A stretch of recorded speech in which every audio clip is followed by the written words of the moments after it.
दोस्तों, क्या कभी ऐसा हुआ है कि सब कुछ होते हुए भी आपको लगे कि कुछ कमी है?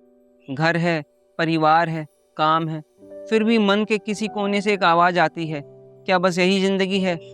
हर दिन हम ना जाने कितनी आवाज़ें सुनते हैं, किसी की सलाह, किसी की शिकायत, किसी की उम्मीद, किसी की आलोचना। सुबह उठते ही फ़ोन की आवाज़, दिन भर लोगों की बातें और रात तक जिम्मेदारियों का शोर। लेकिन इन सब के बीच एक आवाज़ ऐसी भी होती है जो ज़ोर से नहीं बोलती, जो किसी से बहस नहीं करती।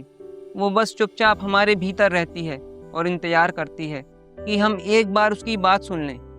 अफ़सोस की बात यह है कि दुनिया की हर आवाज़ हम सुन लेते हैं, लेकिन अपने दिल की आवाज़ को अक्सर अनसुना कर देते हैं और धीरे धीरे हम खुद से ही दूर होने लगते हैं। नमस्कार, महादेव की कृपा से सुनिए एक अनसुनी आवाज़ की कहानी। एक छोटे से कस्बे में रमेश नाम का एक आदमी रहता था। उसकी उम्र करीब 40 साल थी। कस्बे में उसकी एक छोटी सी दुकान थी और उसका एक छोटा सा परिवार था। वो बिल्कुल साधारण जिंदगी जीता था। सुबह दुकान खोलना, शाम को बंद करना, घर आना, खाना खाना, सो जाना और फिर अगला दिन और फिर वही सब। यही उसकी ज़िंदगी थी। जो लोग उसे जानते थे वे कहते थे, रमेश बड़ा समझदार आदमी है, कभी शिकायत नहीं करता, हमेशा मुस्कुराता रहता है। लेकिन सच ये था कि उसकी मुस्कान सिर्फ चेहरे पर थी, लेकिन दिल के अंदर एक अजीब सा खालीपन था। बाहर से वो खुश दिखता था, लेकिन अंदर से उदास रहता था।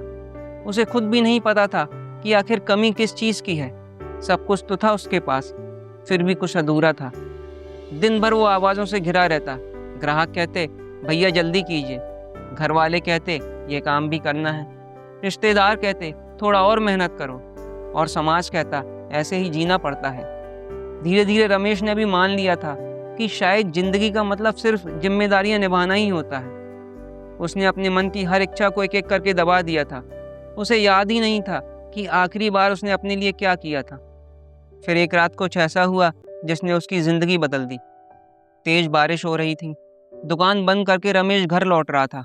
सड़क लगभग खाली थी। सड़क पर सिर्फ बारिश की बूंदों की आवाज़ थी और पेड़ों से टकराती हवा की सरसराहट सुनाई दे रही थी। कई सालों बाद शायद पहली बार उसके आसपास शांति थी और तभी उसे एहसास हुआ कि बाहर तो शांति है, लेकिन उसके भीतर कितना शोर है। चिंताएं, जिम्मेदारियां, अधूरे सपने और दबी हुई इच्छाएं सब एक साथ उसके भीतर बोल रहे थे। वो सड़क किनारे रुक गया। पहली बार उसे लगा कि वो सड़क पर नहीं, अपनी जिंदगी के बीचों बीच खड़ा है। और उसी पल उसे अपने मन के अंदर से एक आवाज़ सुनाई दी, रमेश, क्या तुम खुश हो? वो चौंक गया। उसने इधर उधर देखा, कोई नहीं था। लेकिन सवाल फिर आया, क्या तुम वही जिंदगी जी रहे हो जो तुम जीना चाहते थे? उस रात वो घर तो पहुंच गया, लेकिन वो सवाल भी उसके साथ ही घर आया। वो बिस्तर पर लेटा तो बचपन की यादें सामने आने लगीं। कैसे वह घंटों बैठकर चित्र बनाया करता था। रंगों से उसे कितना प्यार था। स्कूल में उसकी ड्राइंग की तारीफ होती थी। उसका सपना था कि एक दिन वो बड़ा चित्रकार बनेगा। लेकिन जिम्मेदारियों की दौड़ में उसने अपने सारे रंग कहीं पीछे छोड़ दिए थे। वो दूसरों के सपने पूरे करते करते अपने सपनों को भूल गया था। उसकी आंखों से आंसू निकल पड़े, क्योंकि उसे पहली बार समझ आया कि उसके पास बहुत कुछ था, लेकिन वो नहीं था जो उसका दिल चाहता था। अगली सुबह सूरज रोज की तरह ही निकला।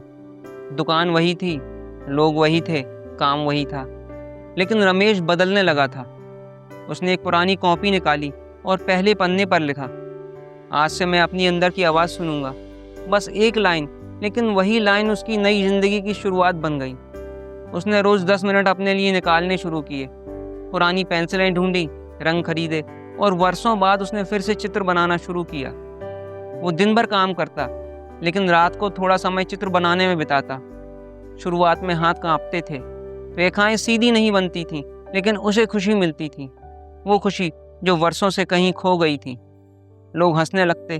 कोई कहते, इस उम्र में कलाकार बनोगे क्या? कोई कहता, इससे घर चलेगा क्या?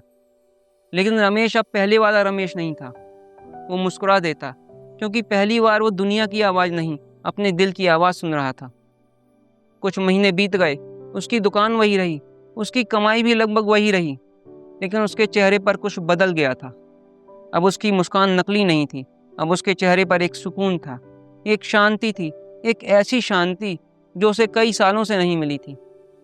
एक दिन उसका बेटा उसके पास आया और बोला, पापा, आप पहले से इतने खुश कैसे रहने लगे हैं? रमेश कुछ पल चुप रहा, फिर उसने आसमान की तरफ देखा और मुस्कुराकर बोला, बेटा, मैंने पूरी जिंदगी दुनिया की आवाज़ें सुनी। लोग क्या कहते हैं, समाज क्या कहता है, रिश्तेदार क्या कहते हैं, बस यही सुनता रहा। लेकिन एक दिन मैंने अपने दिल की आवाज़ सुन ली और उसी दिन मुझे समझ आया कि इंसान सबसे ज़्यादा दूर दुनिया से नहीं, खुद से हो जाता है। दोस्तों, हम सब के अंदर एक आवाज़ रहती है। वो रोज़ हमसे बात करती है, लेकिन कभी सपनों के रूप में, कभी बेचैनी के रूप में, कभी एक छोटे से सवाल के रूप में। और हम इतने व्यस्त हो जाते हैं कि उसे सुन ही नहीं पाते। आज थोड़ा समय निकालिए, कुछ देर अकेले बैठिए और खुद से पूछिए, क्या मैं सच में खुश हो सकता हूँ? शायद उस सवाल का जवाब कहीं आपकी ज़िंदगी ना बदल दे। क्योंकि दुनिया की सबसे ज़रूरी आवाज़ कहीं बाहर नहीं, आपके अपने दिल के अंदर रहती है।